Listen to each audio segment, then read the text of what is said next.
Since Geulah is in front and center of my presentation, I would like us all to remember that through the long history of Jewish diaspora living, Geulah was a mental concept or a vision, a subject of countless legends, dreams, and prayers, a quest for a better life in some future, a burning desire to return to the days of Jewish glory in Eretz Israel of a very distant past.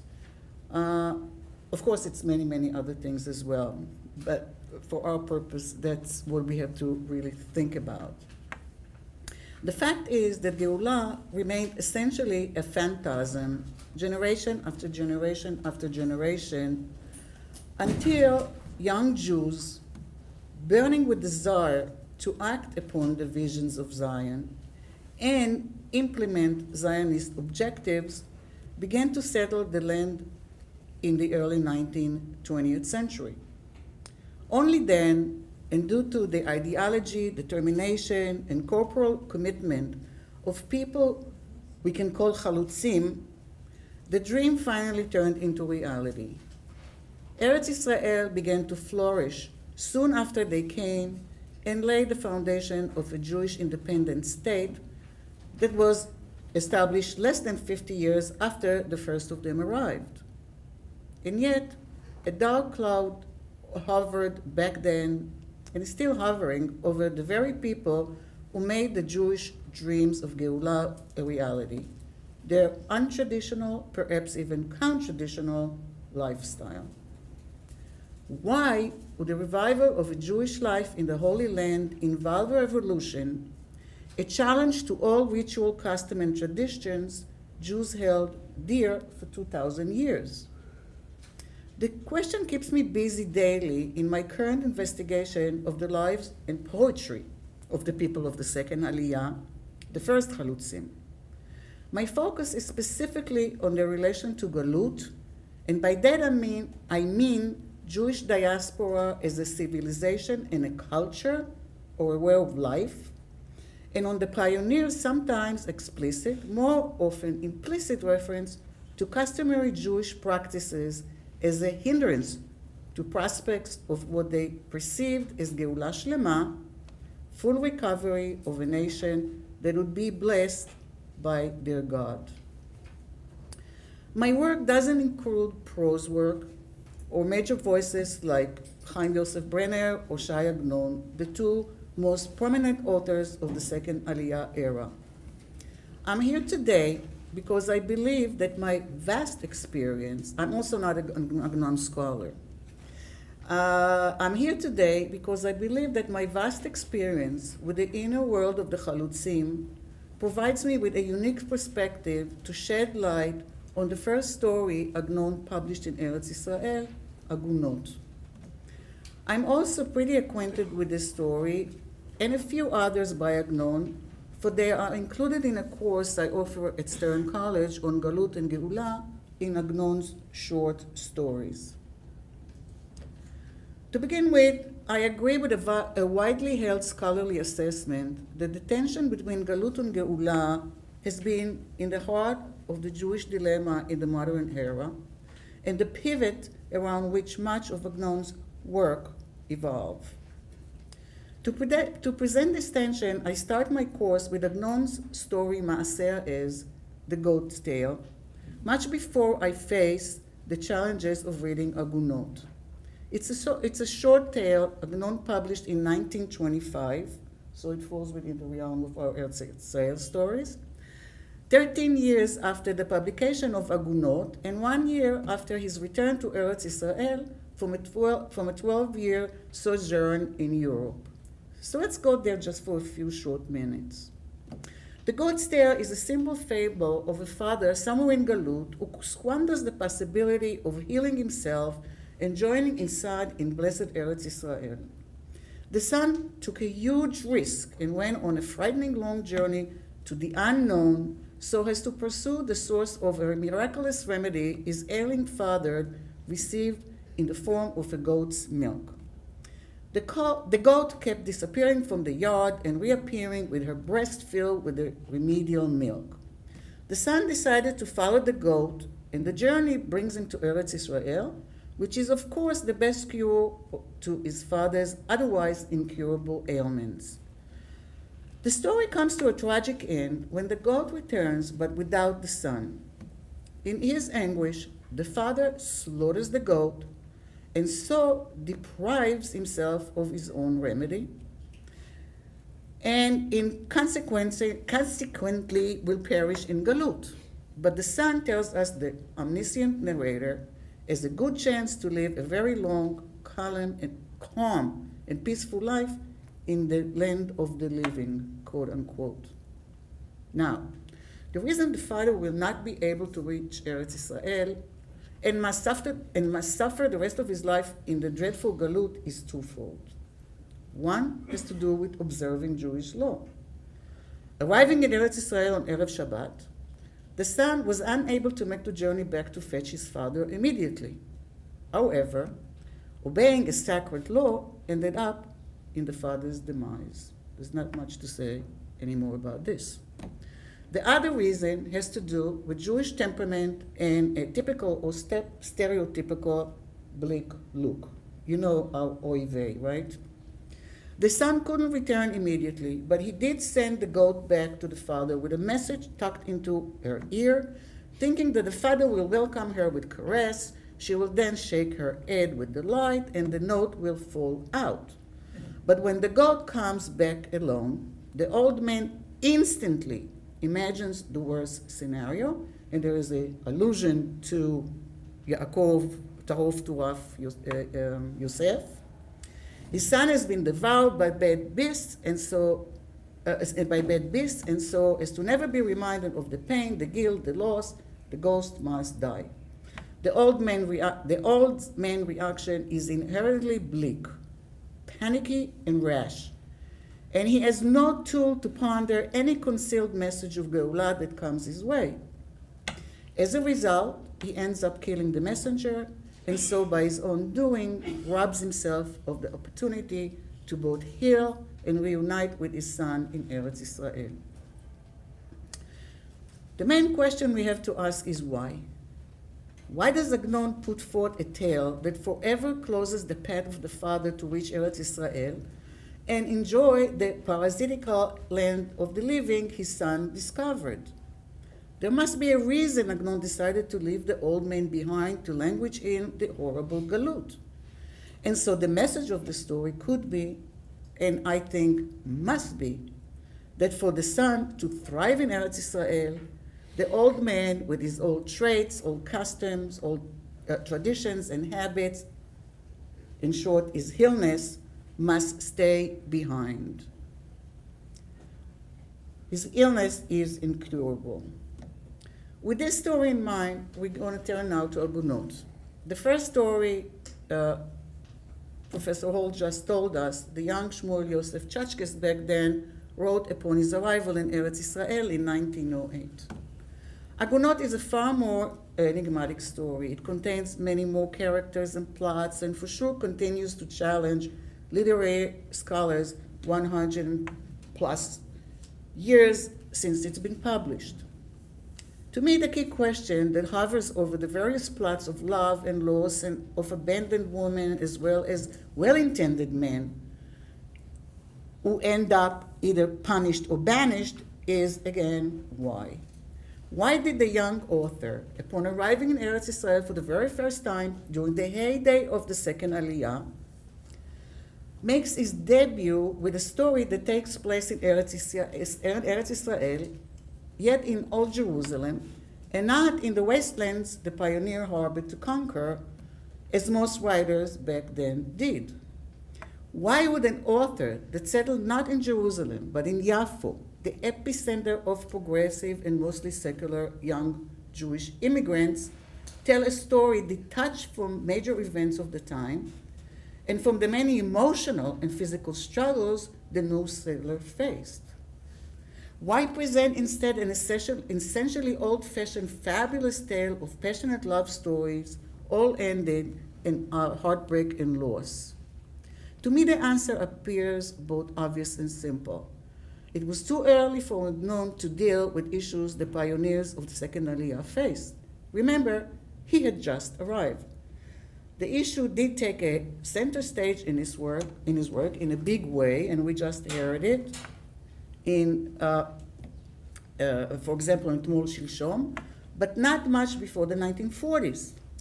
But in 1908, it was not too early, and indeed not exceptional, for a young Jewish immigrant to view and review the state of traditional Judaism and earlier endeavors to settle Eretz Israel prior to the pioneers' undertaking. The community that Agnon features in Agunot is what is known as the Old Yeshuv, or Yeshuv HaYashan, the old community that was established in Eretz Israel directly prior to the Zionist pioneering movements. Members of the Old Yeshuv were immigrants who were celebrated and financially supported by small and large, mainly large, donations of diaspora Jews for fulfilling the mitzvah of settling of Eretz Israel. Their mere dwelling in Eretz Israel was their virtue, nor less their commitment to a deeply religious way of life centered on the study of the Torah and intense prayer. Don't do anything else. Duplicating the deeply religious way of life in Galut, only in Zion, was to open the gates of heaven and bring Geula to them and to all of Am Israel.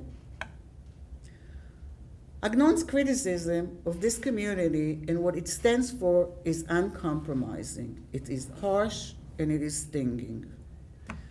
Agunot is told by an omniscient narrator who begins the story by telling us an unrelated quasi-midrashic tale.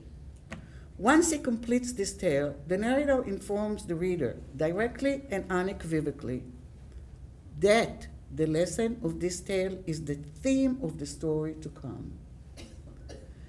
The introductory midrash of Agunot is filled with intertextual references that exploit the meaning of Agunot in Jewish life, namely, the condition of married women whose husband vanished without giving them a get, thus condemning them for a life devoid of love and protection. In the midrashic tradition, however, the state of this Agunot, of these women, is widely used as a metaphor of the estrangement of the Jewish people in exile from the love and protection of God. The midrash that Agnon formulates in the introduction to Agunot argues the following. There is an eternal bond between God and Am Yisrael that can never be broken. But God's support, love, and protection is not unconditional. It depends on one thing and one thing only, good deeds, which in Hebrew just is one word, ma'asim. Even in exile, the tale insists, and only as long as the congregation is not, and I'm quoting now, corrupted her God-given beauty or defiled herself also in the land of her adversaries. Not the careful wording, also in the land of her adversaries. In other words, the grace of God or his wrath and abandonment are contingent upon neither Galut nor Eretz Israel. The glory days of the congregation, we are told, come with changing habits and choosing the right path of good deeds that are honorable to the doers and will honor and be honored by others. And this is from, of course, the Mishnah. Dreadful days come when the congregation morally stumbles. Then God disappears, and it persists until God is appeased and decides to breathe a new spirit into them. The lesson of the introductory midrash of Agunot sounds very familiar to me. It goes all through my study of the poetic expression of the first Chalutzim. The feeling that God is breathing a new spirit of good deeds into them appears time and again as the main cause of the Jewish young men and women to turn their backs to communities that they're left behind. The main cause for Jewish men and women to turn their backs to the communities that they left behind, break all traditions and habits, and turn everything we consider secular divine.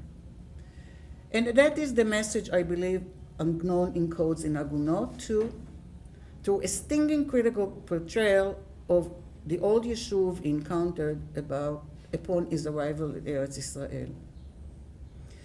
If there is a way to bring the Geula closer, the ways of the old Yeshuv are to be avoided. It didn't work well in Galut, and it's not working in Eretz Israel either. The way the main plot of Agunot evolves is this. A wealthy communal leader named Achiezer, quote, set his heart to go out from the diaspora to the holy city of Jerusalem to set great regulations and start building the Antrim from its ruins until we merit it returning into a mansion of glory graced by God. End of quote. In short, we are introduced to a mitzvah emissary who takes the restoring of Jerusalem and is ready it for complete Geula all upon himself. So what went terribly wrong in a story that begins with an honorable man's decision to make Aliyah, restore Jerusalem, and prepare for Geula? What went wrong in Achiezer's plans begin with the leadership credentials as well as his primary objective. Achiezer, for all intents and purposes, is a typical diaspora communal leader. His power and prominence are due to his wealth alone, and it entitles him to crown himself the king of Jerusalem and the redeemer of Zion. In other words, in the world Agnon presents, and obviously criticizes, what Achiezer begins to establish in Jerusalem is a community in the image of the one he left in Galut. And that, I suggest, is what Agnon had in mind, as his peers, a major hurdle, and that, I suggest, was in Agnon's mind, as it was for his peers, a major hurdle to Geula in Eretz Israel. The Galut community model is corrupt and defiled, and must stay behind if Eretz Israel is to ever thrive and for Am Yisrael to ever be redeemed. That Agnon refers to pre-Zionist, pre-Chalutzim plan of the old Yeshuv is evident in Achiezer's goal to, quote, set regulations, בעברית להתקין תקנות, that will lead to complete Geula graced by God. The term takanot, regulation, goes long back to the Gemara, signifies initially most rabbinical legislation regarding religious matter, and it's called takanot chachamim. In the course of diaspora living, another type of regulations become widespread, takanot keilah. These refer to communal rules that were instituted within Jewish congregations in the diaspora, relating mostly to social administrations. In this communal structure, the leadership grew out of the community members who had immense power over the congregation. This leadership was composed usually of the most prominent members of the community who were distinguished among other qualifications by wealth. Many of the regulations concerned civil conduct, but they were never too far from overseeing the community's religious life as well. This community leadership style persisted for generations and allowed the insular communities in the diaspora to sustain a civic and Jewish way of life in foreign lands. It was also used commonly in Yerushalayim in the turn of the 20th century within the leadership of the old Yeshuv in their effort to fix the many social issues that plagued the city. They were known as Takanot Yerushalayim, the Jerusalem regulation, corrections or repairs, I'm not sure how to translate it, and were to improve the lives of the impoverished Jewish inhabitants of the city, except that they never actually did. The idea of a rich man arriving in Jerusalem with old-fashioned takanot in mind is a very bad omen in the scheme of Agnon's plot and foreshadows its doom. The problem begins when the time to marry Achiezer's only daughter Dina comes, And even though there were plenty of eligible, brilliant grooms within the religious schools of Eretz Israel, Achiezer doesn't think any of them is good enough. The perfect match for a nobleman's precious little girl can be found, quote, in the exile abroad only. That's when, quoting again, the Satan intervened, tells us the omniscient narrator of Agunot, and the people of Jerusalem rightly begin to voice their discontentment. The appearance of the Satan doesn't not only foreshadows the story's bitter end, but also sends us back to rethinking the implication of its introductory allegory. When the Satan shows up, things fall apart, and things fall apart for bad deeds. Decided on a groom from Galut is the transgression. And so the moral lesson that comes out our way, once again, is for a young generation to thrive in Eretz Israel, the gates to Galut must be shut tight. Let's continue. To prepare for the groom, Achiezer decides to build a palatial yeshiva with an ornate synagogue worthy of a distinguished rabbinical prodigy, and hires the best artists or craftsmen to build an ark extraordinaire. It's not clear where these artists come from, but we know for sure that he too is not part of the congregation and very different from them. The artist, Ben Uri is his name, becomes consumed with building the ark, but also somewhat romantically involved with Dinah, who was bewitched by his voice. Unfortunately, the more he worked, the more Ben Uri becomes bewitched, but not with the beautiful maiden, but by the ark. And so in no time, he forgot her altogether. Working on an ark, we are told, filled Ben Uri with a unique sense of awakening, the Hebrew itorerut, which was a very big word in Chalutzik life. He never experienced before in many lands he worked prior to his job. He begins to believe that biblical prophecies of redemption are coming to life by the labor of his two hands. In his ingenious master of the Hebrew and Jewish sources, Agnon meticulously described Ben Uri's feeling as if he's breathing life into the decorative forms he shapes upon the ark, the lions and the eagles, and that are to house the adorned Torah scrolls. Can something possibly go wrong at this point? Ben Uri did produce the ark extraordinaire he was hired to make. He has built the ark and was rebuilt by it by the power of God he felt pushing him from within. Shouldn't we hear accolades coming the artist's way and proceed to happily after ending story of commitment and true love? Not a chance. What comes next is astonishing. For just when he finally sees the ark, quote, alive and standing, Ben Uri turns miserable like a depleted, empty vessel. He moreover feels appalled, horrified, and distressed. His grief-stricken soul, ogumat nefesh, suggests not only a sense of loss, but also a deep regret, and so he begins to cry. One can argue, and many do, that Ben Uri's despondency reflects an artist who is afraid that his vision and creativity has been exhausted. Only this doesn't explain the guilt. Only an intertextual reference can explain this. Ogmat nefesh, or grief-stricken soul, is precisely the feeling a biblical hero named Job experienced, and it's the only time it appears in all the entire Tanakh, forever not weeping for people in trouble, and because his soul has not grieved for the needy. In Agunot, the paragraph rendering Ben Uri's distress follows a description of a scene in which we are told what is to occur about the completion of the ark. Quote, already the worthies of Jerusalem awaited the day the ark would be borne to the house of the Lord, the hands of the grandee had built. Okay? The worthies and the hands of the grandee have built.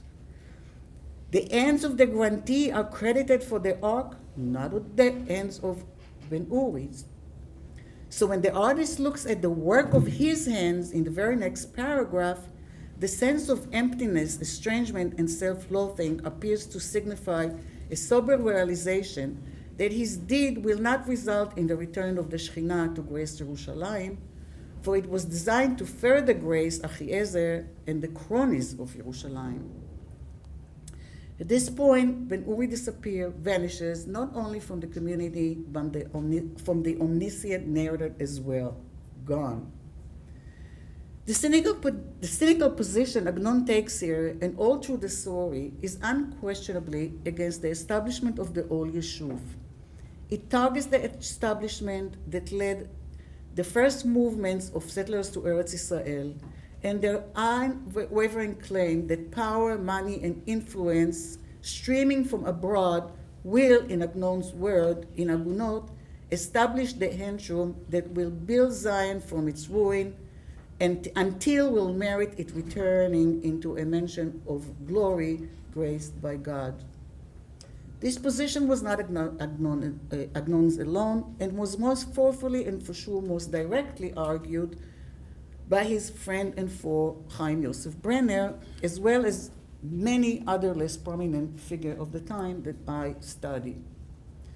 There are many ways to explain Ben-Uri's doom, but in the scheme of Agunot, the birth of the ark clearly marks the demise of his creator and of his creation too.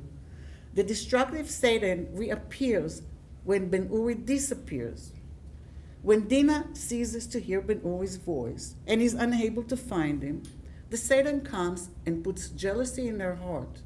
He blames the ark for Ben-Uri's desertion, and so she impulsively pushes the ark and it falls out of the window. Dinah has no tool to resist the satanic challenge, and it results in a very bad deed. At this point, let's remember the old sages in Pirkei Avot teaching us the following. One transgression induces another transgression, and the reward of one transgression is another transgression. And so even though the ark miraculously wasn't damaged one bit, the people reacted impulsively and irrationally to what has occurred, just like the father in the goat's tail. They do not try to inquire what happened or why. Their limited minds lead them to the only resource they can contemplate. The ark was pushed from heaven, by heaven. And why would heaven want to push the ark? Because Ben-Uri was a bad guy, most certainly not fit for the building of the holy ark. And for sure, God does not approve of this bum's work. In comes the rabbi, and with no contemplation or hesitation condemns the ark to banishment, even though it was wholly intact. We got only in the middle of the story, but needless to say, what will come next is the total destruction of the plane and everybody involved, including the rabbi, who disappears as well. Most importantly, everybody ends up estranged from both Eretz Israel and from the grace of God. The leadership of the Ol Yeshuv was close-minded, deeply observant, but socially and morally corrupt. To get out of this mold requires a new beginning and a new social order based on God's one only request for man, and that in the prophet Micha. It had been, or the Torah on one leg, ala Micha. It has been all told thee, O man, what is good and what the Lord requires of thee, only to do justly, and to love mercy, and to walk humbly with thy God. To sum up, My contention is that young Agnon's understanding of the essence of Judaism is one and the same as that of most Hebrew authors of the 20th century, Brenner and the pioneers of the second Aliyah. The negation of everything that smacks of Galut in the ideology of the Chalutzin is front of center and center of Agnon's early works from Eretz Israel. What distinguishes Agnon, and that makes him so unique, is his boundless mastery and ingenious manipulation of every Jewish source. An ingenious manipulation of the very Jewish sources he used to drive his deconstructive intent. Deconstructive. Agnon, I think, was a postmodernist before postmodernism. And as I understand it, the way I hope you will agree with me, the construction, far from a game of destruction, is a serious examination of our heritage, an attempt to peel off layers of cultural veils so as to recover the world as it meant to be and not what it has become. Deconstructing Judaism was in the art of the Chalutzin endeavor, and Agnon on the best literary tool to drive this message. Thank you.